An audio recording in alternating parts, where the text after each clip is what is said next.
come back strong when all of this is behind us. If we look around, we do see signs of solidarity are keeping pace with the spread of the virus. It started with singing from open windows in Italy. Now, cheers for essential workers are heard around the world, from Madrid to Canada to New York. The latest trend, howling, is echoing through neighborhoods across the country. Montana PBS Brianna McCabe lets us listen in on what has become a nightly ritual in Missoula. That gives you chills. Healthcare worker Sean Paul is in the middle of a 2-week quarantine after returning from an out-of-state work trip. It's not uncommon to hear howling in this dog-loving neighborhood. So the first night Sean heard it, he was about to dismiss it. But something about the way it sounded drew him outside. I poked my head out, and there's one of our neighbors was out there leading the charge.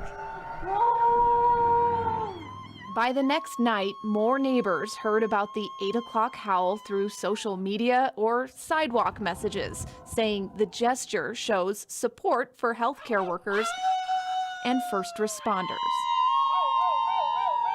And neighbors like the Lewis family started to add to the chorus. It feels cool because you just feel a bunch of noise and it's like all around you. And dogs have been howling, so that's funny too. Carrie Lewis works in the intensive care unit at the local hospital. She's one of 3 nurses on her block. I've heard that it's to support healthcare workers, and I'd like to think that that encompasses everyone. I mean, nurses and physicians, of course, on the front lines, ER on the front line, ICU doing some tough stuff, but housekeeping, security, laundry, scary now. I hope people know that it's everyone that they're helping for. We've been doing it off our back porch, but yeah, last night was the first time we came to our front porch and we could see all our neighbors howling.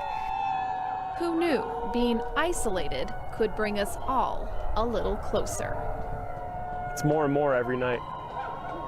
For the PBS NewsHour, I'm Brianna McCabe in Missoula, Montana.